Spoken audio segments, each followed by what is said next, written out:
দর্শক আমন্ত্রণ দুপুরের বাংলাদেশে। শুরুতেই জানিয়ে দেব শিরোনামগুলো।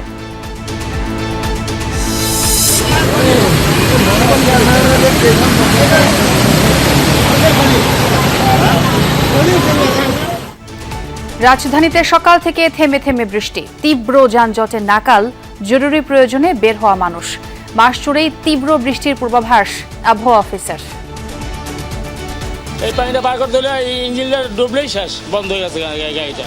এখানে যে বৃষ্টি, পানি, জল বন্ধ, কেউ গাড়িতে আসে না, এখান থেকে কেউ গাড়ির কাস্টমারের প্রচুর আসে। 14 তারিখ 15 তারিখ পর্যন্ত বৃষ্টিপাতের তীব্রতা সারা বাংলাদেশে একটু কমে যাবে। 16 তারিখ থেকে বৃষ্টিপাতের তীব্রতা আবার আস্তে আস্তে করে বৃদ্ধি পাওয়ার কিন্তু সম্ভাবনা রয়েছে।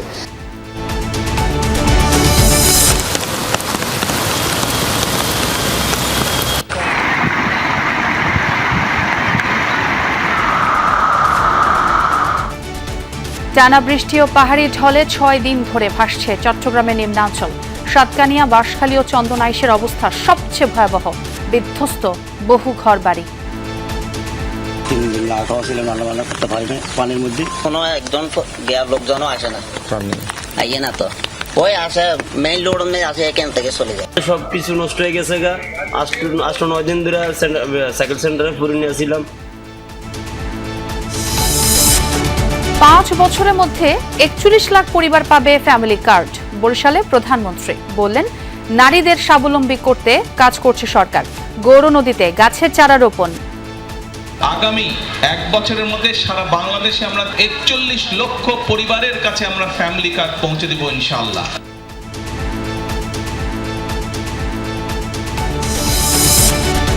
যমুনা গ্রুপের প্রতিষ্ঠাতা বীর মুক্তিযোদ্ধা নুরুল ইসলামের 6ষ্ঠ মৃত্যুবার্ষিকী আজ। কবরস্থানে দোয়া, মোনাজাত, শ্রদ্ধা, ভালোবাসায় স্মরণ। ইরান যুক্তরাষ্ট্রের পাল্টাপাল্টি হামলায় আবারও উত্তেজনা। হরমুজ প্রণালী নিয়ন্ত্রণের কৌশল তেহরানের। অপরিশোধিত তেলের মূল্য বেড়েছে 4% বেশি।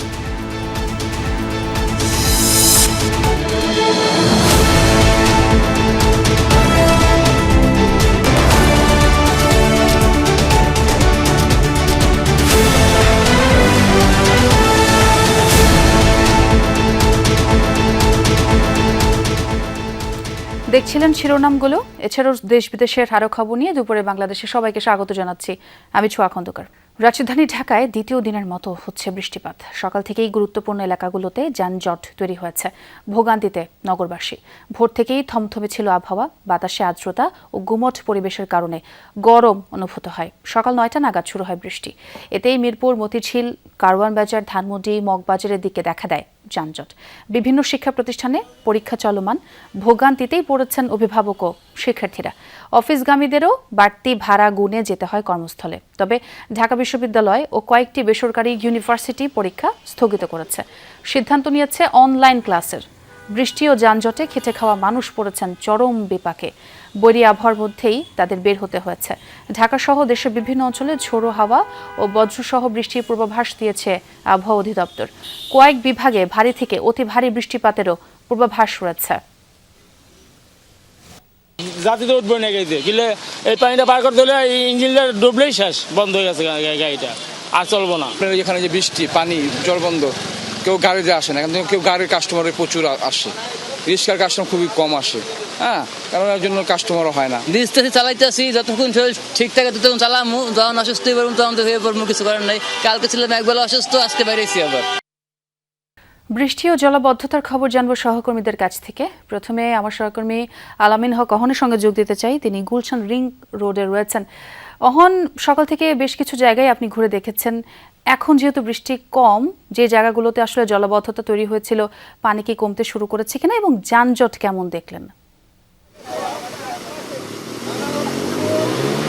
জলাবদ্ধতার কথা আগে বলি। সবশেষ রাজধানীতে এমন বৃষ্টিপাতে সড়ক ভেঙে গেছে এমন কবে হয়েছে সেটি কারোই হয়তো মনে নেই। আমি সেই দৃশ্য দেখাই। আমি যে সড়কটিতে দাঁড়িয়ে রয়েছি এটি গুলশান লিংক রোড বলে।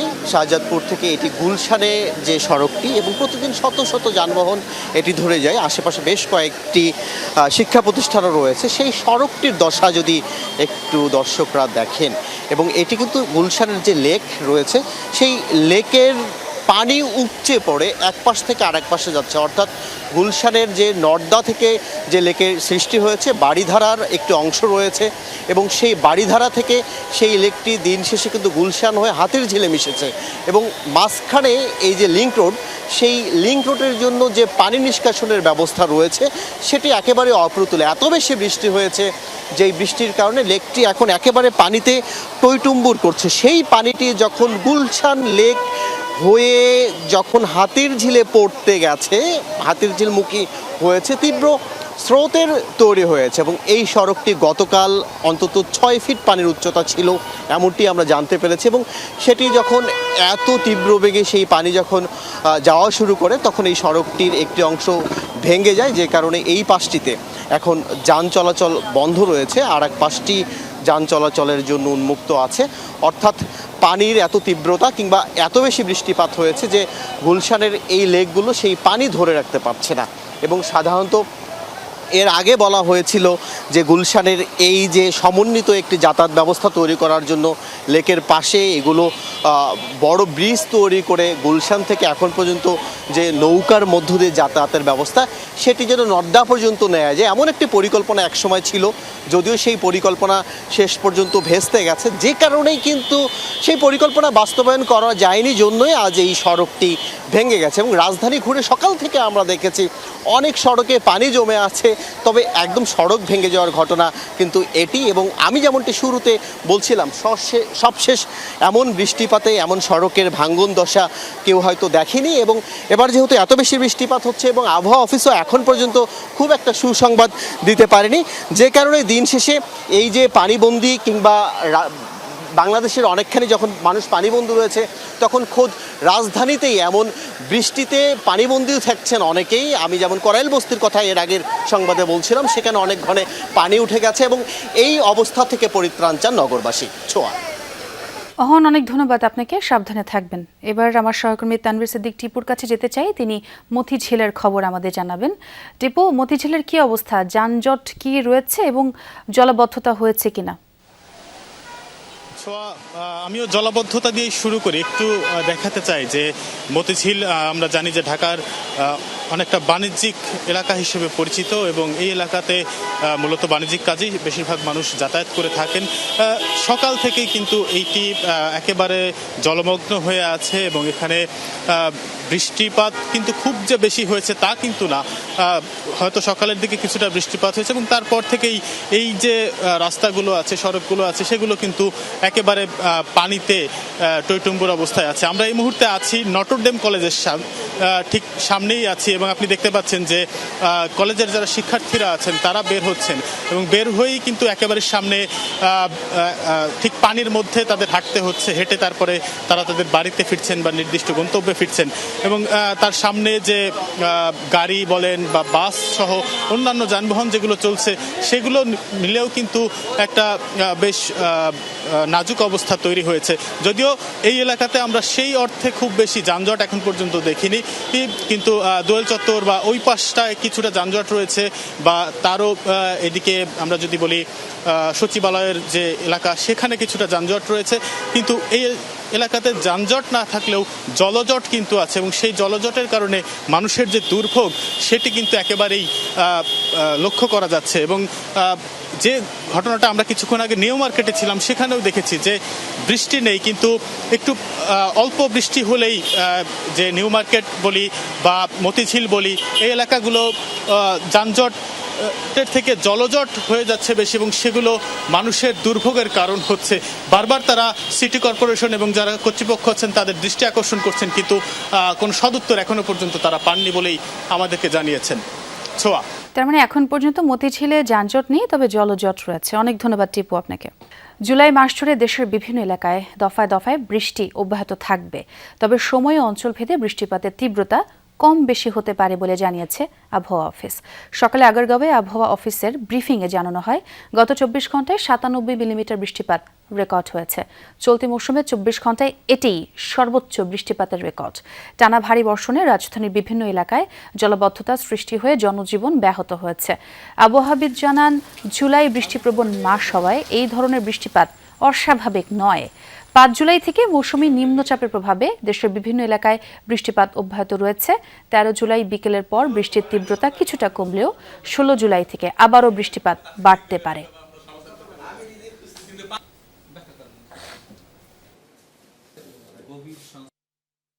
আজকের পর থেকে এই বৃষ্টিপাত 13 তারিখ বিকেলের পর থেকে বৃষ্টিপাতের তীব্রতা কিছুটা কমে যাবে।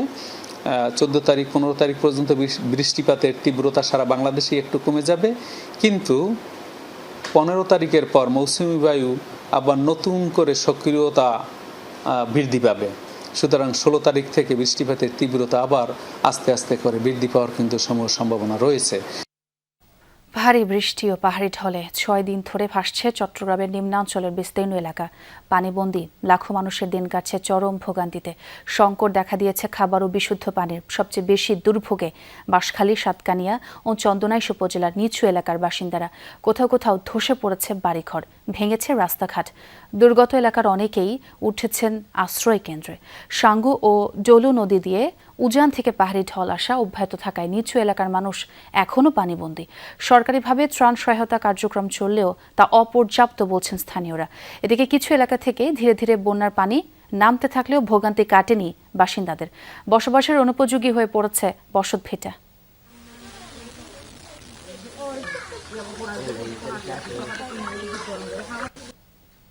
3 দিন না খাওয়া ছিলাম, রান্নাবান্না করতে পারি না পানির মধ্যে। পানি যখন একটু কমছে, গ্যাসের সিলিন্ডারের মধ্যে আমরা কিছু রান্নাবান্না করে। আর দেখছি না বাজে গইলে পানি আয় আর ন দেখি আর ছোট বয়সে আর বাংলাদেশ স্বাধীন হয়ে তারা নিয়ে যায় এই পর্যন্ত পাকিস্তান এসছে আল্লাহ ইয়েন কি দেখাইলে দিই না। উচ্চতর লেভেলের কোনো একজন লোকজনও আসে না, আইয়ে না তো। ওই আসে মেইন রোড আসে এখান থেকে চলে যায়। দর্শক, চট্টগ্রামের খবর জানাবো আপনাদের। সাতকানিয়ায় যুক্ত হচ্ছি, আমার সহকর্মী রিয়াজ রায়হান আমাদের সঙ্গে কথা বলবেন। রিয়াজ, বিপর্যস্ত এলাকাগুলো বলার অপেক্ষা রাখে না, আজকের অবস্থাটা একটু জানাবেন। সেই সাথে বানভাসীরা কি বলছেন, ত্রাণ সহায়তা তারা অপর্যাপ্ত বলছেন, এ ব্যাপারেও একটু জানাবেন আমাদের। পরিস্থিতি উন্নতির দিকে। গতকাল রাত থেকে বৃষ্টি হয়নি এবং সকাল থেকে পানি যে হারে নেমেছে এবং বলা হচ্ছে যে বুকের সমান যেখানে পানি ছিল সেটি কোমর এসেছে, আর কোমর সমান পানি হাঁটুর নিচে নেমেছে, অর্থাৎ খুব দ্রুত পানি নামতে শুরু করেছে। যদিও আসলে যেসব জায়গাগুলো দিয়ে মূলত উজানের ঢল প্রবেশ করে সেই সব জায়গাগুলোতে কিছুটা, যেহেতু দুর্গম বা নিম্নাঞ্চল, সেইগুলোতে আসলে পানি কিছুটা ছুটতে সময় লাগবে। আর একটি প্রাকৃতিক দুর্যোগ আসলে সব মানুষকে এক কাতারে নিয়ে আসে এবং সবাইকে সমান করে দেয়, কারণ এখানে উঁচু নিচু ভেদাভেদ থাকে না, ধনী গরিবের পার্থক্যটা থাকে না। এই চিত্রটি দেখলে বুঝতে পারবেন এখানে যারা দাঁড়িয়ে আছেন তারা সবাই ত্রাণের জন্য দাঁড়িয়ে আছেন, অর্থাৎ খাদ্য সহযোগিতা যেটা সেটির জন্য দাঁড়িয়ে আছেন। কারণ এখানে কেউই আসলে, অনেকেই আছেন টাকা আছে, বাড়ি আছে, নিজস্ব, কিন্তু এখন খাবার মতো কোনো জোগাড় নেই, অর্থাৎ কোথাও যেতে পারছেন না, কোথাও তারা থাকার মতো, বাড়িতে রান্না করে থাকার কোনো সুযোগ নেই। সুতরাং এখানে অর্থ বড় বিষয় নয়, এখানে তাদের সুযোগ সুবিধাটাই সবচেয়ে বড় বিষয় হয়ে দাঁড়িয়েছে। সেই কারণে তারা আশ্রয় কেন্দ্রে এখানে ত্রাণের সহযোগিতা দেওয়া হচ্ছে।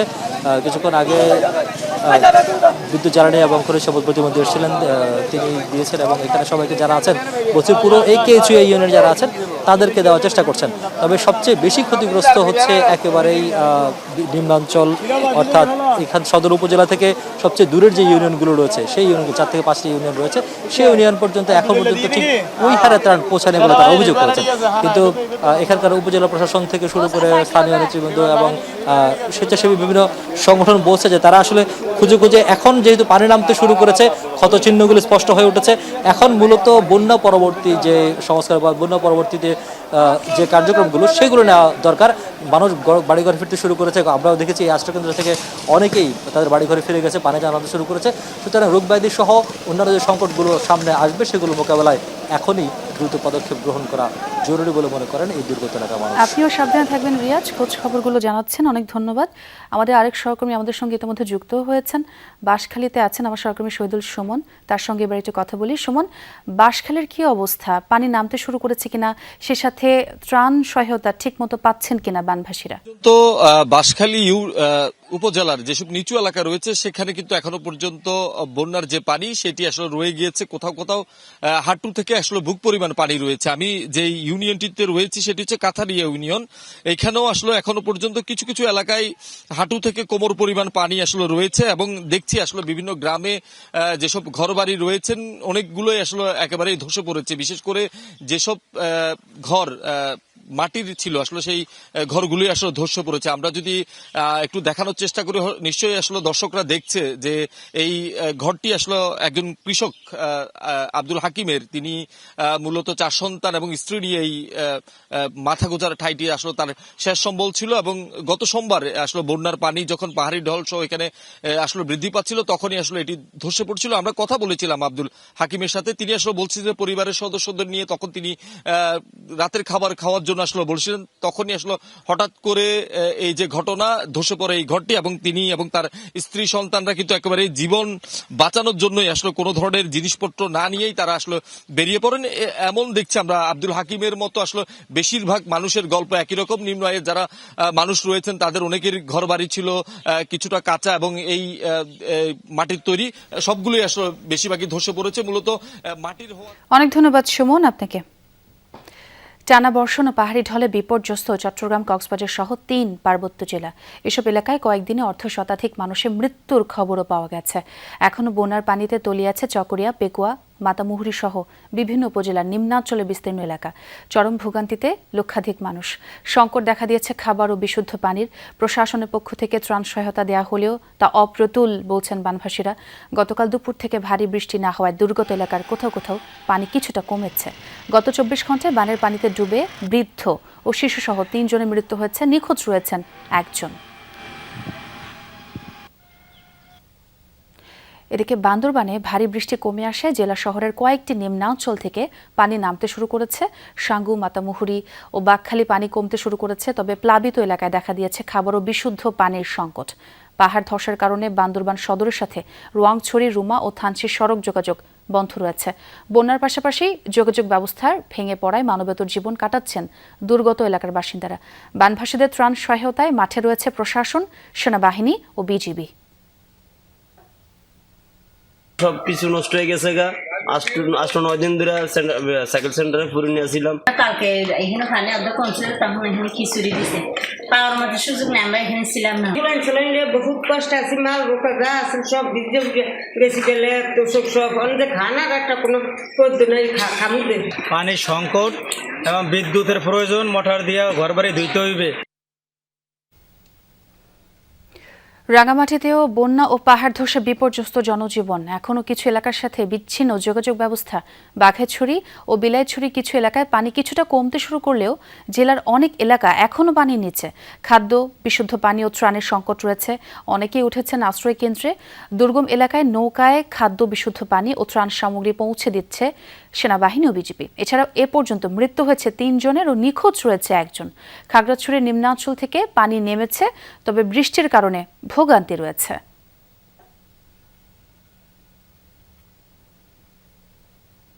এবারে কক্সবাজারের খবর জানাবো সহকর্মী এহসান আল কুতুবের কাছ থেকে। এহসান, এই মুহূর্তে কোন এলাকায় রয়েছেন আপনি এবং সেই এলাকার খবরটা আমাদের জানাবেন।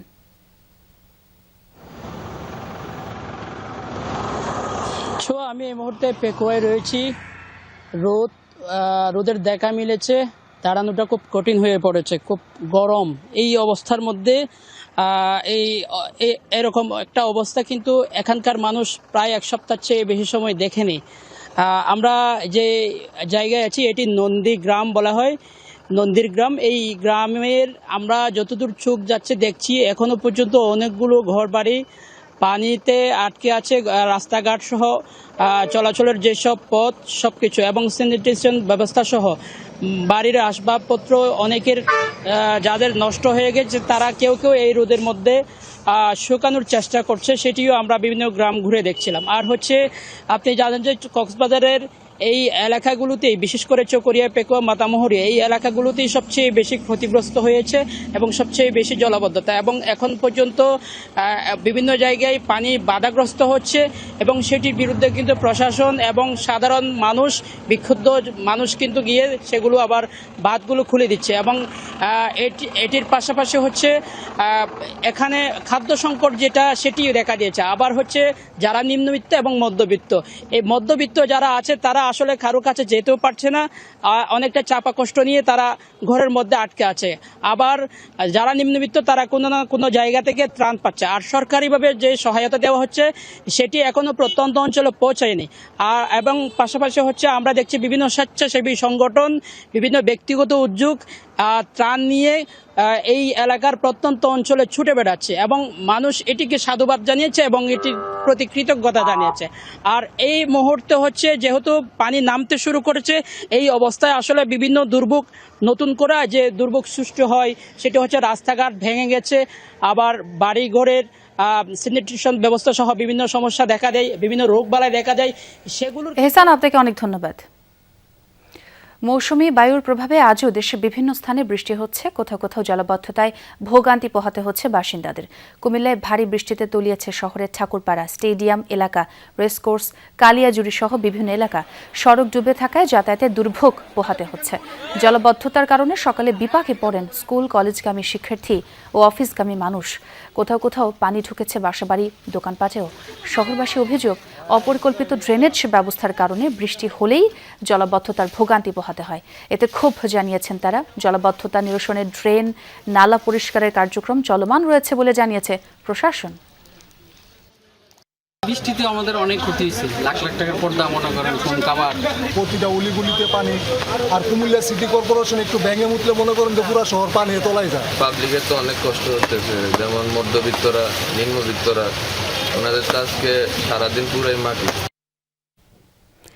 এদিকে ভারী বৃষ্টি ও উজান থেকে নেমে আসার ঢলে ব্রাহ্মণবাড়িয়ার আখাউড়া নিম্নাঞ্চল প্লাবিত হয়েছে। পানি ঢুকেছে বাসাবাড়ি, দোকানপাটে। এতে ভোগান্তি পোহাতে হচ্ছে স্থানীয়দের। জলাবদ্ধ হয়ে পড়েছে আখাউড়া আন্তর্জাতিক ইমিগ্রেশন চেকপোস্ট কার্যালয় ও কাস্টমস হাউস এলাকা। তবে আমদানি রপ্তানি ও দাফতরি কার্যক্রম স্বাভাবিক রয়েছে। পানিবন্দী এলাকার মানুষের আশ্রয়ের জন্য শিক্ষা প্রতিষ্ঠানগুলো প্রস্তুত রাখা হয়েছে বলে জানিয়েছে স্থানীয় প্রশাসন। প্রধানমন্ত্রী তারেক রহমান যেহেতু এই মুহূর্তে বরিশালে অবস্থান করছেন, আজকে তার বিভিন্ন কর্মসূচি হওয়ার কথা রয়েছে, সেই খবরে রাখছেন সহকর্মী কাউসার হোসেন। তার সঙ্গে কথা বলতে চাই। কাউসার, যেমনটি বলছিলাম দর্শকদেরও, আজকে তার আর কি কি কর্মসূচি রয়েছে? সম্ভবত বিকেলে দলের সাংগঠনিক সভায় তার যোগ দেওয়ার কথা রয়েছে, একটু বিস্তারিত করে জানাবেন।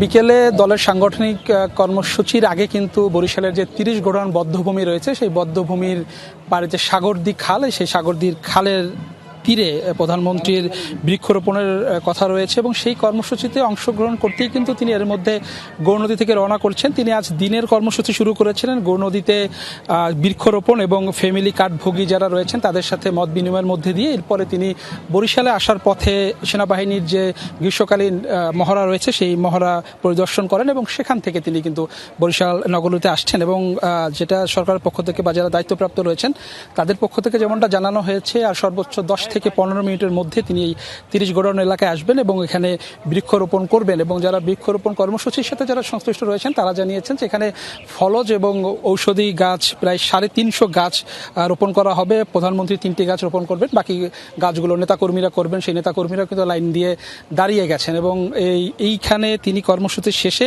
সরাসরি চলে যাবেন সার্কিট হাউসে এবং সার্কিট হাউস থেকে বিকেল 3টায় বরিশাল জেলা শিল্পকলা একাডেমি যে ভবনটি রয়েছে সেখানে যে সভাকক্ষ, সেখানে তিনি নেতাকর্মীদের সাথে মত বিনিময় করবেন, নেতাকর্মীদের দীর্ঘদিনের কথা শুনবেন, সাংগঠনিক কথা শুনবেন, সাংগঠনিক দিক নির্দেশনা দিবেন এবং সাংগঠনিক দিক নির্দেশনা শেষে তার যেই কর্মসূচি এবং এই সর্বশেষ কর্মসূচি রয়েছে বরিশাল শিল্পকলা একাডেমিতে, এখানে কর্মসূচি শেষে তিনি ঢাকার উদ্দেশ্যে ফিরে যাবেন। এবং দক্ষিণাঞ্চলের মানুষ মনে করেন যে এই প্রধানমন্ত্রীর আজকের এই সফর দক্ষিণাঞ্চলের যে না পাওয়া রয়েছে সেই বিভিন্ন না পাওয়ার বঞ্চনা থেকে। অনেক ধন্যবাদ কাউসার আপনাকে। বীর মুক্তিযোদ্ধা ও বরেণ্য শিল্পপতি নুরুল ইসলামের 6ষ্ঠ মৃত্যুবার্ষিকী আজ। দিনটি উপলক্ষে আজ নানা কর্মসূচি রয়েছে। সকালে রাজধানীর বনানী কবরস্থানে পরিবারের পক্ষ থেকে মরহুমের জন্য দোয়া মোনাজাতের আয়োজন করা হয়। বৈরী আবহাওয়ার মধ্যেই যমুনা গ্রুপের চেয়ারম্যান অ্যাডভোকেট সালমা ইসলাম সহ অন্যরা দোয়া মোনাজাতে অংশ নেন। এ সময় আরও উপস্থিত ছিলেন যমুনা গ্রুপের ব্যবস্থাপনা পরিচালক শামীম ইসলাম, যমুনা টেলিভিশনের বার্তা প্রধান তৌহিদুল ইসলাম, প্রধান বার্তা সম্পাদক মিজানুল ইসলাম। একই সাথে দোয়া মোনাজাতে অংশ নেন দৈনিক যুগান্তরের সম্পাদক কবি আব্দুল হাই শিকদার, সাবেক সম্পাদক সাইফুল আলম সহ সিনিয়র সাংবাদিক ও অন্যান্য কর্মকর্তারা।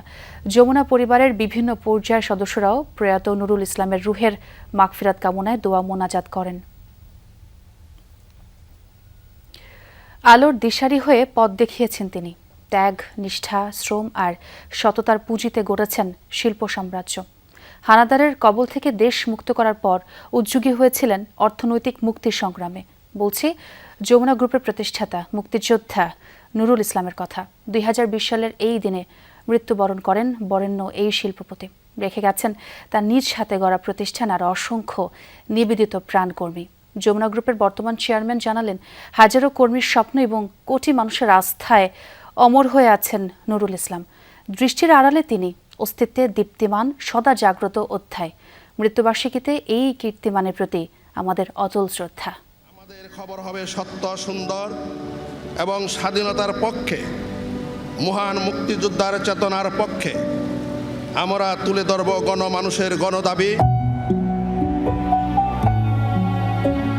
তিনি প্রজন্মের স্বপ্নদ্রষ্টা, একজন বীর মুক্তিযোদ্ধা।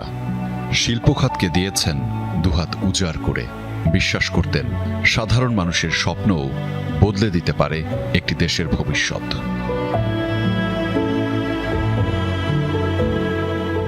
1946 সালের 3 মে ঢাকার নবাবগঞ্জে জন্ম নেয়া নুরুল ইসলাম মহান মুক্তিযুদ্ধে রণাঙ্গনে লড়েছেন দেশের জন্য। স্বাধীনতার পর সেই লড়াই পরিণত হয় দেশ গঠনের। যুদ্ধ বিধ্বস্ত একটি দেশ উনি দেখতে পেলেন। আইন শৃঙ্খলা একেবারেই নেই, অর্থনীতির চাকা একেবারেই নেই, একদম শূন্য। তখন শিল্পপতি হিসাবে তিনি মিল কারখানা একটার পর একটা করে গেলেন। তিনি এই বেকারত্ব, যারা বেকার তাদের চাকরি নাই, তাদের এই চাকরি দেবার জন্যই তিনি এই মিল কারখানাগুলো করেছিলেন। 1974 সালে প্রতিষ্ঠা করেন যমুনা গ্রুপ। ছোট্ট এক উদ্যোগ থেকে গড়ে ওঠে দেশের অন্যতম বড় শিল্প গোষ্ঠী। তার হাত ধরেই প্রতিষ্ঠিত হয় দক্ষিণ এশিয়ার অন্যতম বড় shopping destination Jamuna Future Park. এই যে আজকে যেখানে বসে আছি, যমুনা ফিউচার পার্ক, এটা কি একটা জায়গা ছিল, এখানে মানুষও আসতো না। উনি যখন এখানে একটা শপিং মল করবে বলে যখন করা শুরু করলো, আশেপাশের লোকজন শুধু বলতো উনি কি পাগল, উনি একটা শপিং মল করতেছে কোটি কোটি টাকা খরচ করে, এখানে কেউ আসবে, এই মলগুলি কি চলবে, ব্যবসা বাণিজ্য কি হবে, উনি আসলে একজন পাগল, এগুলি বলতো। কিন্তু উনি পাগল নয়, উনি ভাবতো যে আমি এটা যদি একটা বিশ্বের মাঝে একটা শপিং মল করতে পারি, পৃথিবীর থেকে অনেক লোক এই শপিং মলে আসবে।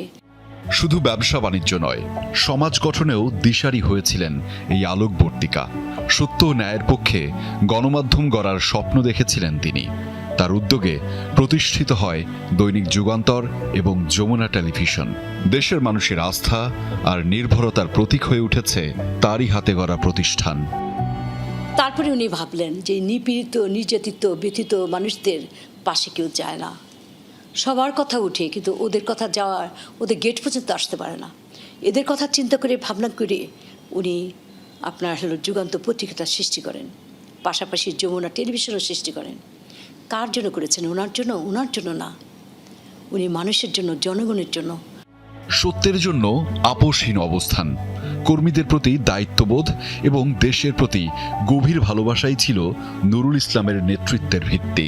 তিনি বিশ্বাস করতেন সাফল্যের প্রকৃত অর্থ মানুষের কল্যাণ।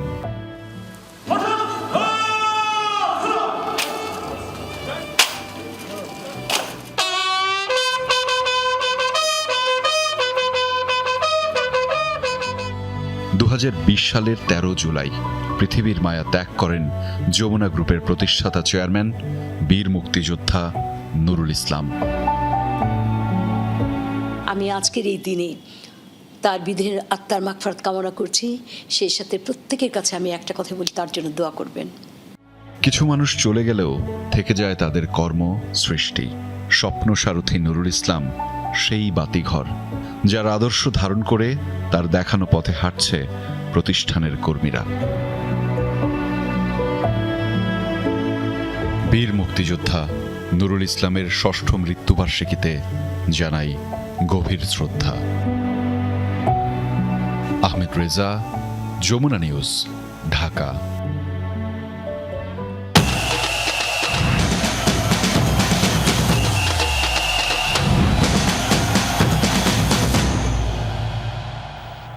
৪৮ দলের পর এবার এক লাফে ৬৪ দলের বিশ্বকাপ আয়োজনের ইঙ্গিত দিলেন ফিফা সভাপতি। সুইস সংবাদ মাধ্যমে দেয়া এক সাক্ষাৎকারে ফুটবলের বিশ্বায়নের যুক্তি দেখিয়ে সম্ভাব্য এই পরিকল্পনার কথা জানান জিয়ান্নি ইনফান্তিনো। এর আগে ৩২ দল থেকে ৪৮ দল করার পরও তীব্র সমালোচনার মুখে পড়েছিলেন ফিফা প্রধান। এখনও চলছে ৪৮ দলের ফুটবল মহাযজ্ঞ। ১০৪ ম্যাচের এই বিশাল আসরের পর্দা নামতে বাকি আর অল্প কয়েকদিন।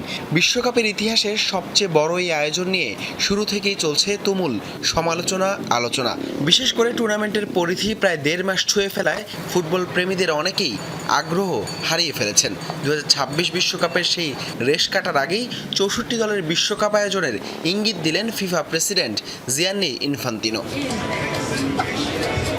সুইস টেলিভিশন আউটলেট ব্লু স্পোর্টসকে দেয়া এক সাক্ষাৎকারে ইনফান্তিনো জানান, আগামীতে বিশ্বকাপের পরিধি আরও বাড়িয়ে ৬৪ দল নিয়ে যাওয়ার বিষয়টি গুরুত্বের সাথে বিবেচনা করছে ফিফা। আমরা বিশ্বকাপের পর এই বিষয়গুলো দেখব। যখন আপনি একটি বিশ্বকাপের আয়োজন করবেন তখন সেটি পুরো বিশ্বের জন্য করা উচিত, শুধু ইউরোপ বা দক্ষিণ আমেরিকার জন্য নয়। প্রতিটি দেশেরই বিশ্বকাপে অংশ নেওয়ার স্বপ্ন দেখার অধিকার আছে। ছোট দেশগুলোকে সুযোগ না দিলে তারা উন্নতির অনুপ্রেরণা পাবে না। ফিফার সূচি অনুযায়ী ২০৩০ সালের শতবর্ষী বিশ্বকাপ যৌথভাবে আয়োজন করবে মরক্কো, পর্তুগাল ও স্পেন, যার উদ্বোধনী ৩টি ম্যাচ অনুষ্ঠিত হবে উরুগুয়ে, আর্জেন্টিনা ও প্যারাগুয়েতে। আর ২০৩৪ সালের আসরের এককভাবে আয়োজক সৌদি আরব। এদিকে ফিফার বর্তমান সভাপতি হিসেবে ২০২৭ সালের নির্বাচনেও আবারও প্রার্থী হতে পারবেন ইনফান্তিনো। আর সেখানে জয়ী হলে তার অধীনেই হবে ২০৩০ বিশ্বকাপের সেই শতবর্ষী মেগা আসর। ১৯৯৮ থেকে ২০২২ দীর্ঘ সময়ে ৩২ দলের সংক্ষিপ্ত বিশ্বকাপ দেখেছে ফুটবল বিশ্ব। তবে ২০২৬ বিশ্বকাপে এসে বদলে গেছে সেই চিরচেনা রূপ। অতিরিক্ত ম্যাচ ও দীর্ঘ সময়ের কারণে এবার সাধারণ দর্শকদের আগ্রহ কমেছে অনেকটাই। সেখানে ফিফার এই পরিধি বাড়ানোর প্রাথমিক প্ল্যান যেন জন্ম দিয়েছে নতুন বিতর্কের। ফিফা প্রধানের এই ৬৪ দলের পরিকল্পনার পেছনে কি শুধুই ফুটবলের বিশ্বায়ন নাকি বাণিজ্যিক লাভ? এর আগে ৪ বছরের জায়গায় ২ বছর পরপর বিশ্বকাপ আয়োজনের পরিকল্পনা থেকে বিতর্কের মুখেই সরে আসে ফুটবলের সর্বোচ্চ নিয়ন্ত্রক সংস্থাটি। হাসান আল বারুফ, যমুনা স্পোর্টস। ইংল্যান্ডের বিপক্ষে সেমিফাইনালের দিন ঐতিহ্যবাহী সাদা আকাশী জার্সির বদলে নীল জার্সি পরে খেলতে চায় আর্জেন্টিনা। এজন্য ফিফার কাছে অনুমতি চেয়েছে আলবিসেলেস্তেরা। আর্জেন্টিনার এই সিদ্ধান্তের পেছনে রয়েছে কাবালা বা সৌভাগ্যের বিশ্বাস। বিশ্বকাপে ইংল্যান্ডের বিপক্ষে তাদের ২ ঐতিহাসিক জয়ই এসেছিল নীল অ্যাওয়ে জার্সি পরে। তাই তো এবারও সেই নীল জার্সি পরে ইংলিশদের সাথে লড়তে চায় আকাশী সাদারা। তবে এই বিষয়ে এখনও চূড়ান্ত কোনো অনুমোদন মেলেনি। ফিফার কাছ থেকে সিদ্ধান্ত আসার কথা রয়েছে মঙ্গলবার। এদিকে চলতি বিশ্বকাপে কেবল একবার এই নীল জার্সি পরে খেলেছে আর্জেন্টিনা। গ্রুপ পর্বের শেষ ম্যাচে জর্ডানের বিপক্ষে সেই ম্যাচটি তারা জিতেছিল ৩-১ গোলে। দর্শক, দেশপ্রেমিক, স্বপ্নদ্রষ্টা, সফল উদ্যোক্তা, যমুনা গ্রুপের প্রতিষ্ঠাতা বীর মুক্তিযোদ্ধা নুরুল ইসলামের মৃত্যুবার্ষিকীর আলোচনায় কথা বলছেন চেয়ারম্যান সালমা ইসলাম। আমরা সরাসরি যাচ্ছি সেখানে। কয়েকজন মুক্তিযোদ্ধা এবং গুণী ব্যক্তিরা তারা এগিয়ে আসলো, তার ভিতরে নুরুল ইসলাম বাবুল সাহেব একজন। তিনি ভাবলেন যে আমাদের দেশে অর্থনীতিকে খুব অভাব হয়ে পড়েছে, ব্যাংকে পিঠে কোনো টাকা নেই। তিনি এই সব চিন্তা করে যে কিভাবে এই দেশকে আবার সুন্দরভাবে একটি দেশে রূপান্তরিত করা যায়, একটি মানুষ একটি মাথা নিয়ে একের পর এক তিনি ফ্যাক্টরিগুলি করে গেলেন। উনি যারা কর্মসংস্থান নেই তারা কিভাবে কর্ম করে পরিবার চালায় সেই সমস্ত দিকগুলো সে চিন্তা করেছিলেন। ঠিক তেমনি ঠিক সেই মুহূর্তে তিনি তখন ফ্যাক্টরিগুলি করেনি, ওনার আগে থেকেই কয়েকটা দোকান ছিল, ওয়াইস গার্ড ছিল, রমনা ভবনে ছিল। রমনা ভবনে 3টি দোকান ছিল, ওয়াইস ঘাটে তার বিরাট বড় একটি দোকান ছিল ইলেকট্রিকের, যমুনা বিদ্যুৎ বিতান। তিনি ভাবলেন যে আমি দোকান নামে পরিচিত কখনো হব না, আমি মিল ফ্যাক্টরি নামে পরিচিত হব, আমি ইন্ডাস্ট্রিয়ালিস্ট আমার হবে, আমি এইভাবে আমি এগিয়ে যেতে চাই। ওনার সবসময় একটা জিদ তার ভিতরে ছিল, তার মেধা ছিল, তার শক্তি ছিল, তার বল ছিল। অন্যের সাহায্যে তিনি ভর করে হাঁটতে শিখে নেই। তিনি তখনই একদিকে ব্যবসা বাণিজ্য, আর একদিকে তিনি আমাকে বিয়ে করেন। আমি যখন আমার বিয়ে হয় তখন ওনাকে নতুন করে দেখতেছি যে ওনার একের পর এক একটু অন্যরকম।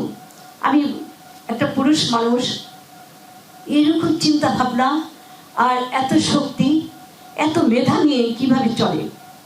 তো ওনাকে দেখতাম যে সকালবেলা বের হয়ে যেতেন, উনি রাতে ঘরে আসতেন, ওনার কাজের ভিতরেই ছিল তার মন। পরপর দেখলাম যে অনেক দাওয়াত আমি পাচ্ছি, কিন্তু উনি কোনো দাওয়াতে যায় না, শুধু আমাকে বলে তুমি যাও। আমি বলি কি, আমাকে গেলে তো আমাকে অনেক প্রশ্ন অনেকে জিজ্ঞেস করে, তুমি আমার সাথে চলো, বলে একজনকে ছেড়ে দাও, আমাকে ছেড়ে দাও কাজ করতে, তুমি সকাল লাভ করো। তখন আমি একাই কোনো দাওয়াতে আমি অংশগ্রহণ করি, এরকমই আমার জীবনটা চলছিল। আর উনি বললেন যে আমার এই দোকান টোকান আমি এগুলো পছন্দ করি না, আমি দোকান করবো না, আমি মিল ফ্যাক্টরি করবো। উনি একের পর এক জায়গা কিনতে লাগলেন আর দোকানগুলো বিক্রি করতে থাকলেন। যাদবপুরে তার বিশাল জায়গা তিনি কিনলেন, সেখানে যমুনা ইন্ডাস্ট্রিজ উনি তৈরি করলেন, সেখানে 7টা ফ্যাক্টরি নিয়ে উনি শুরু করেছিলেন তার জীবন। তারপরে একের পর এক, আপনারা তো জানেন যে একের পর এক তিনি করতে থাকলেন। ওনার একটি উদ্দেশ্য ছিল মানুষের, ওনার কর্মসংস্থান মানুষের যাতে পায়, ওনার কাছে এসে যাতে অনেককে উনি সাহায্য করতে পারে চাকরি দিয়ে। এটাই ছিল তার জীবনে একটা আমি দেখেছি।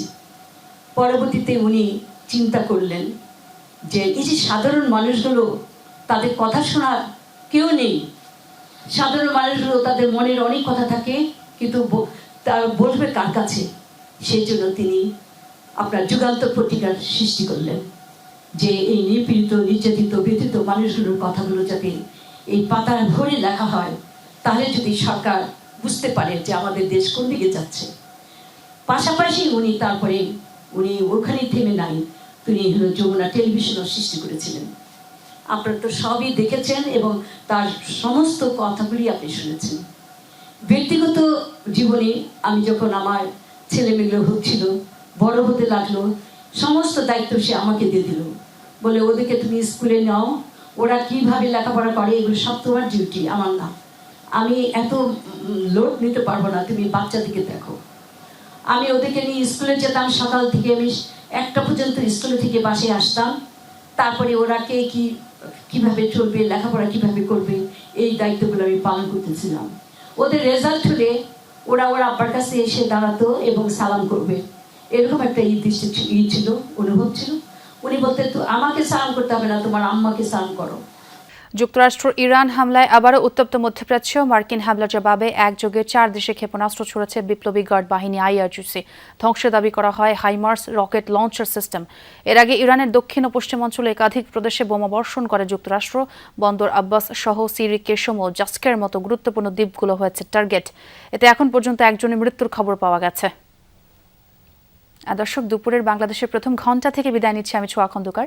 পরের ঘণ্টা খবর নিয়ে ফিরবেন সহকর্মী মারফি রহমান। সাথে থাকুন।